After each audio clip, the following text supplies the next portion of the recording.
ব্রিটিশরা, আমি পুলিশের বিরুদ্ধে বলছি কিন্তু খেয়াল করে, কারণ আমাদেরকেও সামনে পুলিশের মার খেতে হবে জানি, তারপরেও বলছি।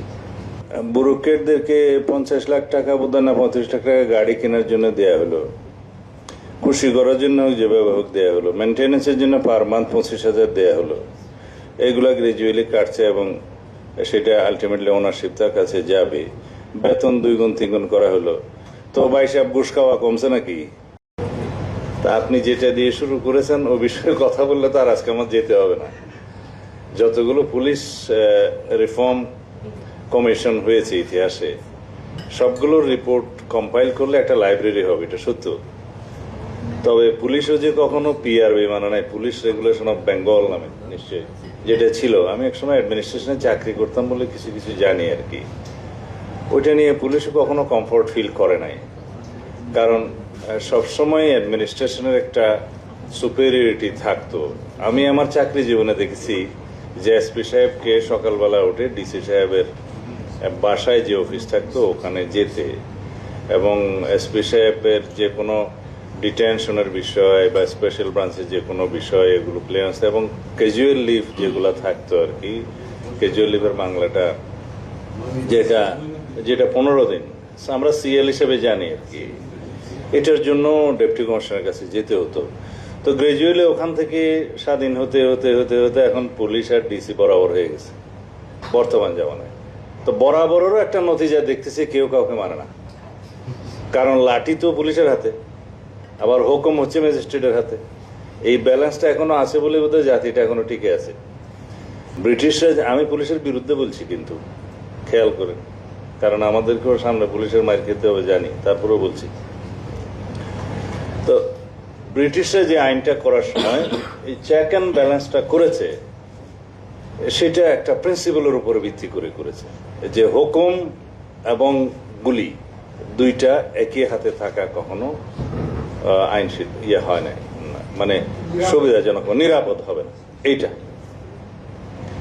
এখন পুলিশ রিফরমেশন কমিশন বলেন যাই বলেন, এগুলো সবকিছু পুলিশের সুবিধা বৃদ্ধির জন্য যেন আজ পর্যন্ত করা হয়েছে।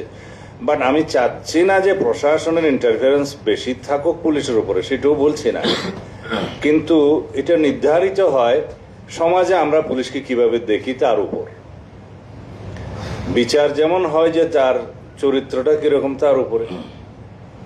এখন আপনাদের এই যে ওয়ার্কিং পেপার যেটা দিয়েছেন তার লাস্ট প্যারাটা আমার খুব পছন্দ হয়েছে, সেটা পড়ি আগে। The spirit of the July-August uprising categorically revealed a visible disconnect between people and the police. যেই লিখেছে আমি তাকে পুরস্কার দিতে চাই। Having said that, it also opened up a new window to strike a good deal between them.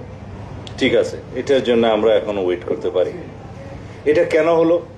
এটার জন্য কি শুধু এক্সিকিউটিভ তার ক্ষমতার লিপসার জন্য তাকে ব্যবহার করছে সেজন্য দায়ী? পুলিশ কি দায়ী না? একতরফা কি কোনোদিন কোনো পাপ হতে পারে? হতে পারে না। এই পুলিশকে বিনষ্ট করেছি আমরা যারাই পলিটিক্যাল গভর্নমেন্টে এসেছি ইতিহাসে, বাংলাদেশের স্বাধীনতার পরের থেকে। আমি তার আগের কথাগুলো বলবো না। সবাই আমরা পুলিশকে ব্যবহার করেছি রাজনৈতিক পলিটিক্যাল ওয়েপন হিসাবে, ক্ষমতা দীর্ঘায়িত করার জন্য, শক্তিশালী করার জন্য, বা পুনরায় ক্ষমতায় আসার জন্য করেছি। এতে কোনো অসত্য কিছু নেই, কম বেশি। তো কিন্তু পুলিশ ব্যবহৃত হয়েছে, এটাও সত্য। যারা, আমি 2-1 অনেস্ট পুলিশ অফিসার পেয়েছিলাম আমার জীবনে, তাদের জীবনটা খুব করুণ হয়ে গিয়েছিল, কারণ তারা পুলিশ ডিপার্টমেন্টে অপাঙ্ক্তেয় হয়ে গেছিল, কোথাও টিকতে পারতো না।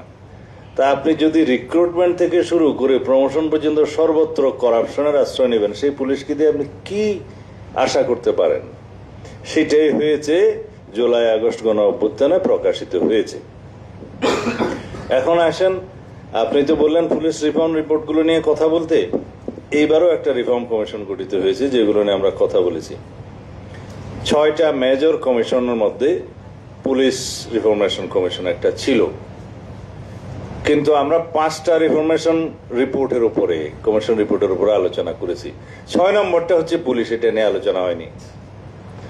এবং এটার বইটা দেখলাম আমি খুব পরে পেয়েছি, বইটা কষ্ট করে জোগাড় করতে হয়েছে। স্প্রেডশিট যেগুলো দিয়েছিল ওখানে পুলিশ রিফরমেশনের অন্তর্ভুক্তি ছিল না। যখন আমরা ঐক্যমত্য কমিশন আলোচনা করলাম, পুলিশ রিফর্ম রিপোর্টের উপরে বললো যে একটা স্বাধীন পুলিশ কমিশন গঠন করা হোক, আপনারা কি বলেন? সবাই ওয়ান টু ওয়ান বললো যে ঠিক আছে, আমরা সবাই এগ্রিড। আমরাও এগ্রিড হলাম। এটা হবে প্রস্তাবিত একটা আইনের ভিত্তিতে, এবং আইনের যে কমিটি গঠন, তাদের পাওয়ার ফাংশন যেগুলো ডিটেল করা হয়েছে সেটা ওখানে ছিল। ওখানে কিছু মাইনর পরামর্শ ছাড়া বাকিরা কেউ কিছু ওখানে পরামর্শ দেয় নাই। পরামর্শগুলো সঠিকই ছিল যে এটা আইন প্রণয়নের মধ্য দিয়ে স্বাধীন পুলিশ কমিশন গঠিত হবে। সেখানে পুলিশ বিভাগের কর্মরত বা এক্স ফরমার সবাই আবেদন করতে পারবে, তাদের বিভিন্ন অভিযোগ দিতে পারবে। বেশিরভাগ থাকবে হলো জনগণ, যারা পুলিশ কর্তৃক বিভিন্নভাবে নির্যাতিত হয়েছে অথবা অনিয়মের শিকার হয়েছে, তাদের অভিযোগগুলো থাকবে, তদন্ত হবে, তারা রিকমেন্ড করবে। সেই রিকমেন্ডেশন রেসপেক্টিভ ডিপার্টমেন্টে গেলে ফর অ্যাকশন সেগুলো মানতে বাধ্য হবে। এই একটা আইন আমরা লাস্টে বলেছি যে তাদের রিকমেন্ডেশন যেন ওই শুধুমাত্র রিকমেন্ডেশন হিসেবে না থাকে, সেটা যেন মানতে বাধ্য করা হয় ডিপার্টমেন্টগুলোকে। সেই আইনের মধ্যে সেই এনফোর্সমেন্টটা থাকবে। এখন তাতে করে পুলিশের মধ্যে যারা নির্যাতিত হবে বা যারা শিকার হবে অন্যায়ের, তারাও যেমন বেনিফিট পাবে, আর জনগণের মধ্যে যারা অন্যায়ের শিকার হবে তারাও বেনিফিট পাবে। সেই হিসাবে একটা স্বাধীন পুলিশ কমিশন যদি গঠিত হয়, যেটা আমরা এগ্রিড হয়েছি, সেটাতে কিছুটা নিষ্কৃতি। এখানে সেই বিষয়ে আপনারা বলেছেন যে statutory police commission citizens expectation, যেটা বলেছেন স্ট্যাটিউট তো এনাক্টমেন্টও স্ট্যাটিউট, তো এটা স্ট্যাটিউট না রেখে ইন্ডিপেন্ডেন্ট শব্দটা আমরা বলেছি। আপনি এটা কারেকশন করে নিতে পারেন। তবে স্বাধীন তো অনেক কিছু আছে বাংলাদেশে, তো কার্যকরভাবে স্বাধীন হওয়াটাই হচ্ছে মুশকিল।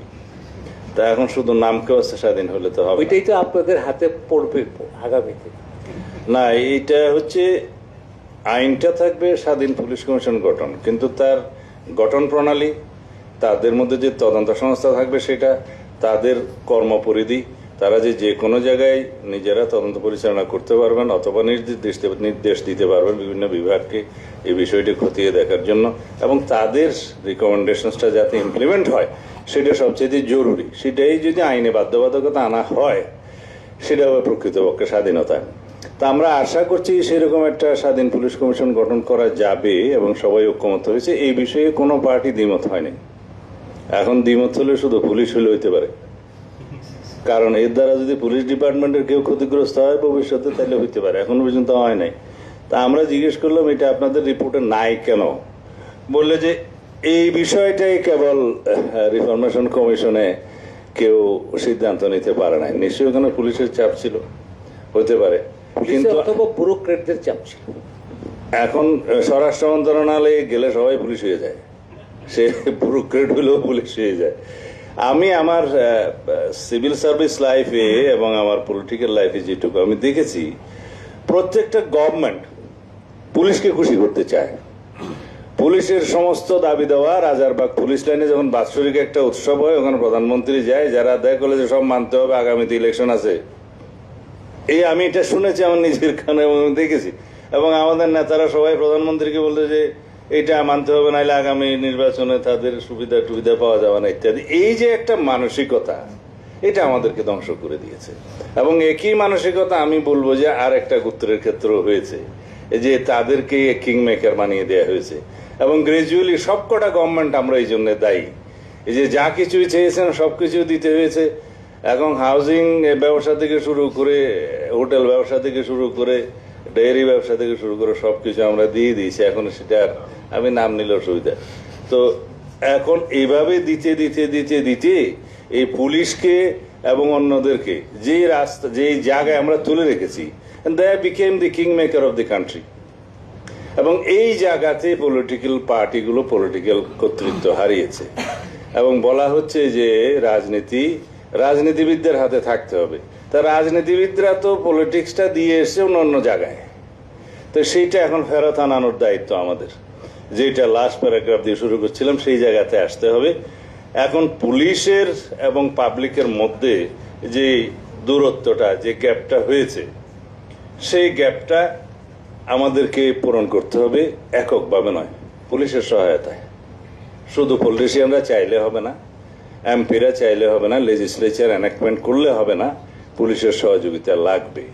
এখন আমাদের সোসাইটিতে একটা কথা বিশেষভাবে আমরা বলতে চাই যে পুলিশকে আমরা যতই বলি দূষিত হয়েছে, নৈতিকতা হারিয়েছে, বিভিন্নভাবে তারা এখনো পর্যন্ত সংগঠিত হতে পারে নাই এবং আইন প্রয়োগকারী সংস্থা হিসেবে তারা এখন প্রাইম ল এনফোর্সিং এজেন্সি হিসেবে আর কাজ করতে পারছে না। তৎসত্ত্বেও একটা কথা আছে, পুলিশ ভাইরা কিছু মনে করেন না, এটা হচ্ছে পুলিশ হচ্ছে their necessary devil of the society. শয়তান তো বটেই, কিন্তু এই শয়তান ছাড়া চলবে না, দেশ চলবে না, সোসাইটি চলবে না, আরো বেশি নৈরাজ্যকর পরিস্থিতি সৃষ্টি হবে। সুতরাং এই পুলিশকেই আমাদেরকে রিফাইন করতে হবে, এটাকে রিফর্ম করতে হবে, জনবান্ধব করতে হবে এবং জনগণের বন্ধু হিসাবে যাতে গ্রাজুয়ালি প্রতিভাত হতে পারে সেই রকম মন মানসিকতা আমাদেরকে গড়ে তুলতে হবে। Politician, both administration and police, এইখানে যদি আমরা পরস্পর সহযোগিতা করে কাজ না করি, এই প্রায় নুয়ে পড়ায় পুলিশ ব্যবস্থাকে আমরা আর জাগ্রত করতে পারবো না। পুলিশের দূষণ সবচাইতে বেশি জনসমক্ষে আলোচিত হয়, কারণ end of the day it is the police যার কাছে সবাইকে যেতে হয়, ঘুরে ফিরে এক্সিকিউশন লেভেলটা হচ্ছে পুলিশ। তো সুতরাং পুলিশের সাথে জনগণের যেহেতু সরাসরি সম্পর্ক, সুতরাং এখানে দূষিত হওয়ার সম্ভাবনাও বেশি থাকে। সেই জন্য আমাদের মানসিকতার পরিবর্তন সবচাইতে বেশি জরুরি। এই মানসিকতা যেমন পুলিশের পক্ষ থেকেও আমাদের মোটিভেশনাল ওয়ার্কের মধ্যে দিয়ে পুলিশ ফোর্সটাকে মোরালি জাগ্রত করতে হবে, তেমনি আমাদের এনাক্টমেন্টও আনতে হবে এবং আমাদের জনগণকেও সেই মানসিকতাটা ধারণ করতে হবে। এখন এই যে 5ই আগস্টের পরে 2024-এর যত মামলা হয়েছে এবং এরপরে যত মব ক্রাইসিস হয়েছে, এই দুইটা জিনিস এই সরকারের সবচেয়ে বেশি ড্যামেজ করেছে, জনগণের ড্যামেজ করেছে। তার মধ্যে একটা মামলায় 2000-5000 জন মামলা দিয়ে দিয়েছে, যার সাথে মামলার কোনো সম্পর্ক নাই, কিন্তু এই মামলাটা রেকর্ড করে কে? পুলিশ। আগে আমরা মামলা নিতে পারে না, আমি যেমন আমাকে গুম করা হলো, আমার ওয়াইফ জিডিও করতে পারে নাই, পুলিশ বলেছে যে আমার পক্ষে নেওয়া সম্ভব না। তো এই এখতিয়ারটা যেহেতু আইনে পুলিশের কাছে দেয়া আছে, সেটার মিসইউজ করার সুযোগও তাদের কাছে আছে। এফআইআর না নিলে আপনি যেতে পারেন থানায়, কোর্টে আপনি মামলা করে সেটাতে ইনকোয়ারির জন্য আবার ওই থানাতেই তো পাঠাবে। তো যেই থানায় বললো যে আমি এখানে মামলা নেবো না, সে কি ইনকোয়ারি করবে? স্বাধীনতা আছে। এফআইআর বইতে কিছু পাতা ওরা ব্ল্যাঙ্ক রাখে যাতে ভূতাপেক্ষ অনুমোদন সহ আগের মামলা রেকর্ড করে নিতে পারে আর কি। এগুলো ইন্সপেকশন করবে কি? ইন্সপেকশন যারা করবে, কথা বললেন যে জুডিশিয়ারির, আমরা এই ইন্সপেকশনের দায়িত্ব পুলিশ কমিশনকেও দিতে চাই এখানে, যাতে যে কোনো সময় বিনা নোটিসে থানায় অথবা যে কোনো জায়গায় তারা ইনকোয়ারি করতে পারে একদম বিনা নোটিসে এবং মেজার্স নিতে পারে। এগুলো করলে অন্তত চেক অ্যান্ড ব্যালেন্স হবে। জুডিশিয়ারিকে আইজি সাহেব বললেন যে জুডিশিয়ারিকে একটা ওভারসাইট দেওয়া যায় কিনা। তো জুডিশিয়ারির ওভারসাইট তো এখনো জুডিশিয়াল ক্যাপাসিটিতে আছে, কিন্তু তাতে কি কার্যকর কিছু হয়? আমার জুডিশিয়াল আমি জুডিশিয়াল কাজ করেছিলাম ম্যাজিস্ট্রেট হিসেবে, সেই জন্য আমার অভিজ্ঞতা বলছি, কিন্তু সেটা কখনো কার্যকর কিছু হয় নাই। এন্ড অফ দি ডে পুলিশকে সবাই ডরায়, এটা হচ্ছে কথা। আমার কর্মজীবন আমি দেখেছি যে অনেক ওসিরা টিওনোর বাসায় ডাকাতি করাইতো পরিকল্পিতভাবে, সম্পর্ক ভালো না, এটা আমার জীবন আমি দেখেছি। তো এই মানসিকতাকে পরিবর্তন করতে হবে, কারণ আমরা যদি নিজেরা রিফাইন্ড না হই, মানসিক সংস্কার যদি আমাদের না হয়, আইন দিয়ে কখনো এই সংস্কার হবে না। খুব বেশি করে দরকার হলো যে আমাদের এই একটা সুযোগ আসছে এই জুলাই গণ অভ্যুত্থানের পরবর্তীতে, আমরা যেন একটা মোটিভেশনাল ওয়ার্কের মধ্যে দিয়ে পুলিশের মডেলটাকে চেঞ্জ করি, জনবান্ধব করি। আইন কানুন তো সাথে থাকবেই। তারপরে যেগুলো আপনারা বলতে পারতেন যে রুলিং পার্টি হিসেবে ভবিষ্যতে যারাই আসুক তাদের কর্মকাণ্ডটা কি হবে, সেটা তো ভাই সাহেব দেখার বিষয়। আমাদের তো অনেক সংস্কার প্রস্তাব করা আছে, অনেক ভালো ভালো কথা আমরা বলছি, কিন্তু সেটা দেখার বিষয়। আমরা এখন বলে যাব, এখন এই করব সেই করব, অনেক ভালো ভালো কথা বলে যাব, কিন্তু আমাদের পক্ষ থেকে আমরা এখন বলতে পারি যে গণতান্ত্রিক মন মানসিকতা, বিরোধী দলে যাওয়ার মন মানসিকতা আমাদের সকল রাজনৈতিক দলের মধ্যে সৃষ্টি হয়েছে। আমরা বুঝতে পেরেছি যে যারাই সরকারে যাক, তাদের জন্য এমন বদ্ধমূল ধারণা না থাকে যে আগামীবার তারা বিরোধী দলে যাবে না। বিরোধী দলে যাওয়ার জন্য যেই মানসিক প্রস্তুতিটা থাকবে, রাষ্ট্রের সুশাসনটা জারি হবে, এবং তাহলে পরেই পুলিশকে পলিটিক্যাল ওয়েপন হিসেবে ব্যবহার করবে না। তাতে করে নির্বাহী বিভাগ স্বচ্ছভাবে চলবে, এবং পরবর্তী নির্বাচন, এরপরের নির্বাচন আর কি, আগামীটা না, আসন্নটা না, তারপরের নির্বাচনে, মানে এইবার যারা সরকার গঠন করতে পারে তাদের কথা বলছি, তারপরের নির্বাচনটা সবসময় মাথায় থাকবে। যেহেতু স্বাধীন নির্বাচন commission, caretaker government, independent judiciary and press freedom, এগুলোর মধ্য দিয়েই যেহেতু দেশ যাবে এবং নির্বাচন চলবে, তখন তাদের অবশ্যই এইটা মাথায় থাকবে যে পুলিশকে আমরা ব্যবহার করে বা স্টেট মেকানিজম বা স্টেট মেশিনারিগুলোকে আমরা ব্যবহার করে ভবিষ্যতে আরও একবার ক্ষমতায় আসার যে প্রবণতা, এটা মাথায় আর থাকবে না। তাহলে পরে রাষ্ট্রটা আমরা চালাতে পারবো সুন্দরভাবে এবং গণতান্ত্রিক একটা রাষ্ট্র হবে। এই মানসিকতা এখন সৃষ্টি হয়েছে, এবং আমরা যেগুলো ঐকমত্য কমিশন আমরা এগ্রিড হয়েছি, এই সমস্ত বিষয়গুলো আমরা সবাই এগ্রিড হয়েছে। আশা করি এগুলো সংবিধানে ধারণ করা হবে, এবং সেই ধারণ করার মধ্য দিয়ে আমরা প্রকৃতপক্ষেই আগামীতে যে রাষ্ট্রটা দেখতে চাচ্ছি, একটা ডেমোক্রেটিক, শক্তিশালী ডেমোক্রেটিক রাষ্ট্র এবং ডেমোক্রেটিক ইনস্টিটিউশন, কনস্টিটিউশনাল ইনস্টিটিউশন সবগুলো স্টাবলিশড হবে। তো এইটার মধ্য দিয়েই বাকি অর্গানগুলোর এবং বাকি ইনস্টিটিউশনগুলোর অ্যাকাউন্টেবিলিটি এবং আরেকটা কি বললেন, ট্রান্সপারেন্সি নিশ্চিত করা যাবে। যদি উপরে ঠিক না হয়, নিচে ঠিক হবে না। এটাই হচ্ছে আমার বক্তব্য। আর রিক্রুটমেন্ট সিস্টেম সম্পর্কে আমি এখানে আইজি সাহেব আছে বলবো, আপনি হয়তো একদিনে এই বিপ্লব সাধন করতে পারবেন না। কনস্টেবল টু এভরি অফিসার্স, প্রত্যেকটা রিক্রুটমেন্টে সাংঘাতিক দুর্নীতি হয়। আমরা জনগণকে রিপ্রেজেন্ট করি, তো প্রত্যেক জনগণ আমাদের সামনে সবকিছু এসে বলে, অন্তত ঘরে এসে বলে, আপনাদের কাছে হয়তো বলবে না।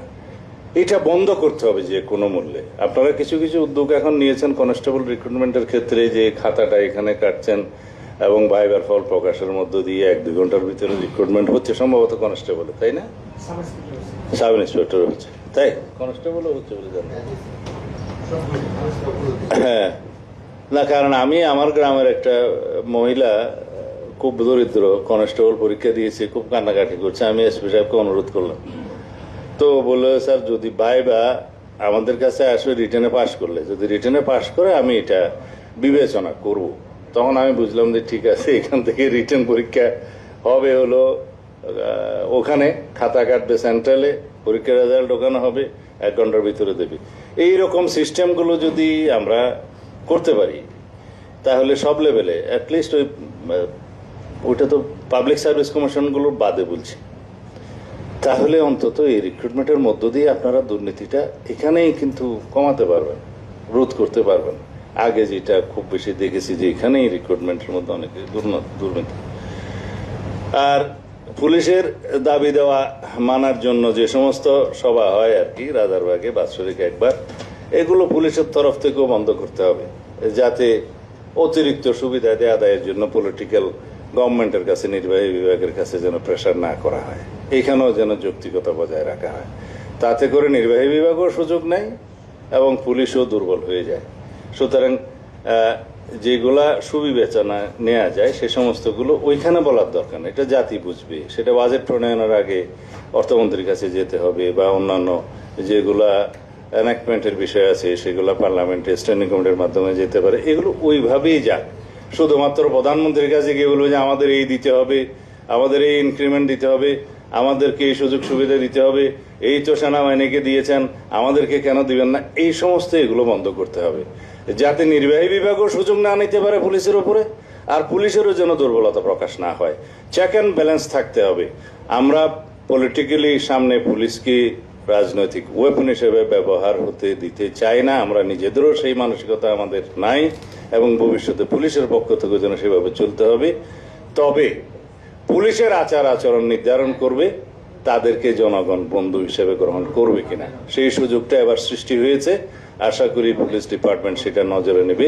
অতীতের সমস্ত ইতিহাসগুলোকে, সমস্ত দুর্ঘটনাগুলোকে স্বীকার করে নিয়ে অনেকেই মাপ চেয়েছেন ইতিমধ্যে, এটা খুব ভালো লক্ষণ। তার মধ্য দিয়ে আমরা মনে করি যে এই মানসিকতাটা আমাদের সৃষ্টি হোক, যে জনগণই সকল ক্ষমতার উৎস এবং জনগণের সার্ভিস দেওয়ার জন্য আমরা সমস্ত ডিপার্টমেন্ট এবং রাষ্ট্রের সমস্ত মেশিনারিজ, সমস্ত মেকানিজম, সুতরাং জনগণের কাছে আমরা দায়বদ্ধ থাকি, নিজেরা ট্রান্সপারেন্ট থাকি। এই দায়বদ্ধতার মধ্য দিয়েই অবশ্যই পুলিশ ডিপার্টমেন্ট একটা উজ্জ্বল ভাবমূর্তি সম্পন্ন বাহিনীতে পরিণত হবে। আর আমাদের পলিটিক্যাল পার্টির একজন ওয়ার্কার হিসেবে আমি আমার বড় ভাই মাহবুজানাম সাহেব যেটা বললেন সেটা অ্যাসিওরেন্স দিতে পারি যে আমাদের দলের পক্ষ থেকে জনবান্ধব পুলিশ বাহিনী সৃষ্টির জন্য, অ্যাকাউন্টেবল এবং ট্রান্সপারেন্ট পুলিশ বাহিনী সৃষ্টির জন্য যা কিছু করণীয় আমরা আইন প্রণয়নের মধ্য দিয়ে করব এবং অন্যান্য মেকানিজম যা কিছু আছে, সিভিল সোসাইটি যা যা পরামর্শ দিবে সেগুলো আমরা গ্রহণ করব। ধন্যবাদ। Thank you. সালাউদ্দিন ভাই, আপনি একটা জিনিস কথা বলে আপনি বিদায় নিতে পারেন, সেটা হলো কি যে এই যে পুলিশ যে বিভিন্ন দাবি দাওয়া করে, এটা তাদের হয়তো ইনস্টিটিউশনাল থাকতে পারে, স্বার্থ থাকতে পারে, কিন্তু as a government or as a আর কি পলিসি মেকিং ইনস্টিটিউশন আপনাদেরকে বা যারাই ক্ষমতায় আসেন তাদেরকে বিচার করতে হবে যে are we making enough investment on this particular institution. ধরেন আপনি স্বাস্থ্য খাতে কত ব্যয় করবেন, এডুকেশনে কত ব্যয় করবেন, এগুলো যেমন বিচার হয় সেভাবে পুলিশ, বিকজ আফটার অল একটা good ethical police will generate that sort of A confidence in the people যে তারা পরে আরো বেশি কাজ করবে, তারা নিশ্চিত বোধ করবে। মানে the investment in police is reflected in many ways যেটা হয়তো অ্যাকাউন্টেবল মনে হয় না, মানে আপনার হয়তো অ্যাকাউন্টিং এ ওইটা দৃষ্টিগোচর হচ্ছে না।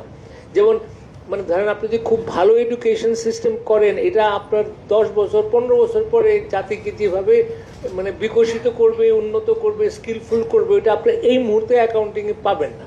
তো আমি একটু অনুরোধ করব যে পুলিশ অ্যাজ অ্যান ইনস্টিটিউশন আমরা কত পার্সেন্ট অফ দ্য জিডিপি ওর উপরে ইনভেস্ট করি, শুধু মানে ওইখানে একটু দৃষ্টিভঙ্গিটা আরেকটু প্রসারিত করা উচিত বলে আমি ব্যক্তিগতভাবে মনে করি। এটা আমার অনুরোধ রইল আপনার কাছে। না, আপনি যদি শুনতে চান, এটা তো আসলে গুড সোশ্যাল ইনভেস্টমেন্ট, ঠিক আছে। তো সিভিল ব্যুরোক্রেটদেরকে 50 লাখ টাকা বোধহয় না 35 লাখ টাকা গাড়ি কেনার জন্য দেয়া হলো, খুশি করার জন্য যেভাবে হোক দেওয়া হলো, মেনটেন্যান্সের জন্য পার মান্থ 25,000 দেওয়া হলো, এগুলা গ্রাজুয়ালি কাটছে এবং সেটা আলটিমেটলি ওনারশিপ তার কাছে যাবে। বেতন 2 গুণ 3 গুণ করা হলো, তো ভাই সাহেব ঘুষ খাওয়া কমছে নাকি? এটা মানসিকতা। বলছিল একজন অফিসারকে যে কত বেতন হলে তুমি পরে ঘুষ খাবা না, তো বললো যে এটা ডবল করে দেন। সাথে সাথে বললো যে ডবল করে দেওয়ার পরে যদি তুমি শুধু ওই পরিমাণ ঘুষ খাওয়া বন্ধ করো তাহলে তো কাজ হবে না।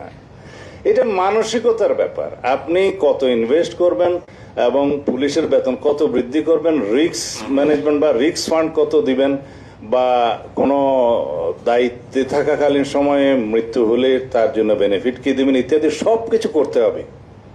কিন্তু তারপরেও আমি বলবো এখানে অ্যাকাউন্টেবিলিটি, ওভারসাইট এবং ট্রান্সপারেন্সি বাড়ানোর মধ্য দিয়ে তাদেরকে জনবান্ধব করতে হবে। এটা রাতারাতি হবে না। একমত আপনার সঙ্গে। এনিওয়ে, তো এখন আমি একটু জ্যোতির্ময় বড়ুয়া ওনাকে অনুরোধ করি, বলেন ফ্রম এ লয়ার্স পার্সপেক্টিভ আপনি যাবেন। আপনি যেতে চাইলে তো আমি না করতে পারবো না, বাট অনেক ধন্যবাদ আসার। না, আমি এটা অনেক আগে প্রোগ্রাম নিয়ে এনেছিলাম ওই শাইখুল হাদিস পরিষদ